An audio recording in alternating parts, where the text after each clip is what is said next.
श्रवण का नाम तो सुना ही होगा, श्रवण का नाम तो जानते हैं ना।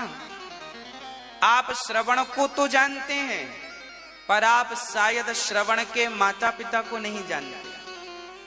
आज हम आपको बताएंगे कि श्रवण के माता पिता कौन थे। श्रवण के माता पिता अयोध्या वासी थे। श्रवण के जो पिता थे ये एक साहूकार थे, सेठ, ब्याज से पैसे देते थे, किराने की दुकान थी। इनके घर पर एक महिला झाड़ू पोंछा करने आती थी।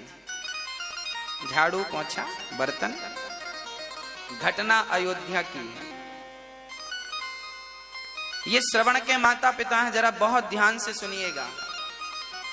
एक सेठ जी थे, सेठ जी के यहाँ एक स्त्री आती थी झाड़ू पोंछा करने, तो सेठ जी उस स्त्री को देखते रहते थे और वो स्त्री भी सेठ को देखती थी। दोनों एक दूसरे को देखे और दोनों में प्यार व्यार हो गया और दोनों जन रहने लगे साथ में। तो जो उस काम वाली बाई का जो पति था, उसे पता चला कि मेरी पत्नी फलाने सेठ के साथ रहने लग गई है, उसके संग ज्यादा समय व्यतीत करने लगी है और मेरी पत्नी अब संबंध भी उससे बनाती है। तो ये व्यक्ति अयोध्या के राजा के पास गए। उस समय अयोध्या के राजा दशरथ जी के पिता हुआ करते थे।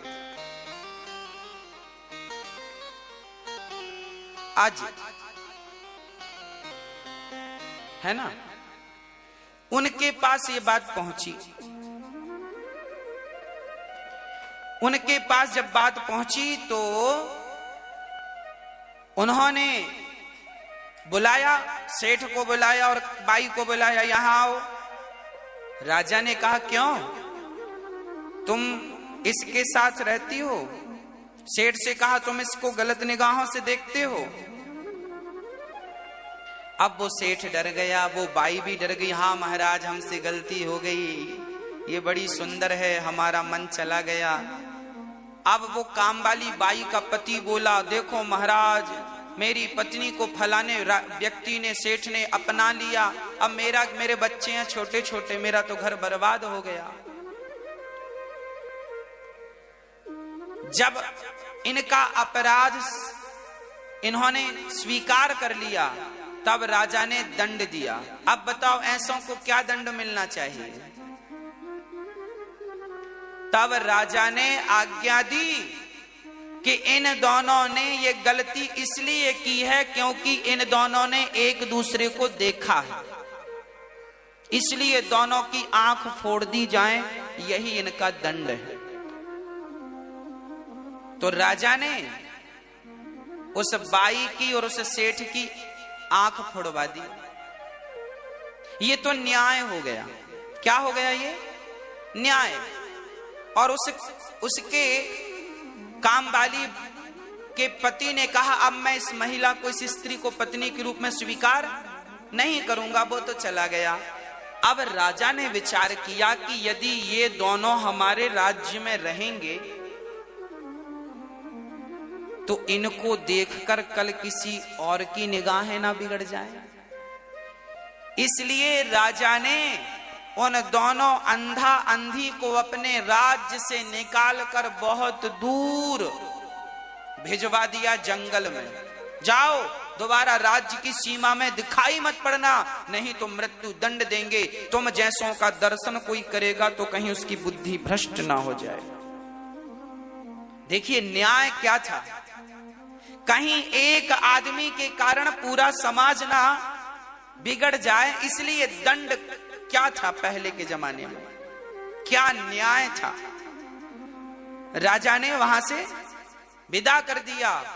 अब वो दोनों जंगल में रहने लगे, एक कुटिया बनाकर सरयू नदी के तट पर। चूंकि सरयू घाघरा के नाम से जानी जाती है पहले, तो जंगल में से वो नदी बह रही थी, वहां रहने लगे। अब सेठ और ये बाई दोनों का मन शुद्ध हो गया। इन्हें बड़ा पश्चाताप हुआ कि राम राम, हमने कितना बड़ा अपराध किया। इन्हें अपनी गलती समझ आई और दोनों अब पति पत्नी की तरह रहने लगे और भगवान में मन लगा लिया। और जब भगवान में मन लगाया, निष्काम भाव से जब भगवान की भक्ति की, तो भगवान की भक्ति के बल पर भगवान ने इनके अपराध को माफ कर दिया। और इनके द्वारा, वो सेठ के द्वारा, वो बाई गर्भवती हो गई और उसके गर्भ से एक बालक पैदा हुआ, जिसको आप और हम श्रवण कहते हैं। श्रवण कहते हैं।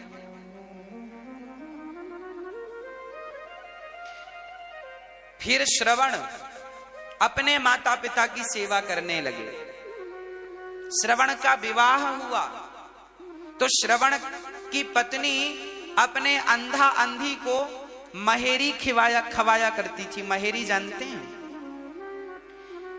छाछ जानते हैं? छाछ, मही, मट्ठा, छाछ।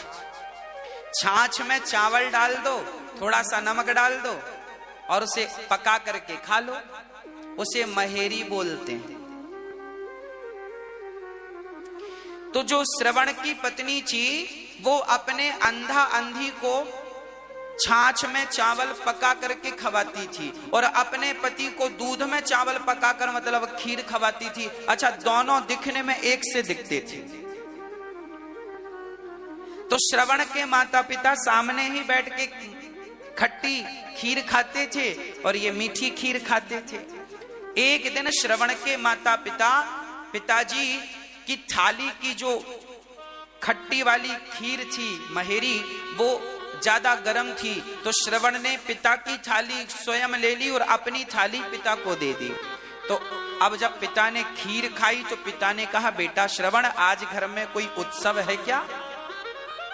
बोले, पिताजी उत्सव तो नहीं है। क्यों?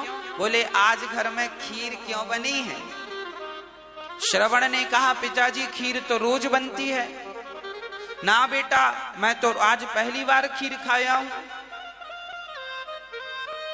अब श्रवण ने पिता की थाली जब उठाकर चेहवा पे रखी तो खट्टी थी। दिखने में सेम थी, एक सी, पर स्वाद में अंतर, एक खट्टी एक मीठी। तब श्रवण अपनी पत्नी के पास गया तो उसने एक ऐसा घड़ा, ऐसा बर्तन बनवाया था कि जिसका मुंह तो एक था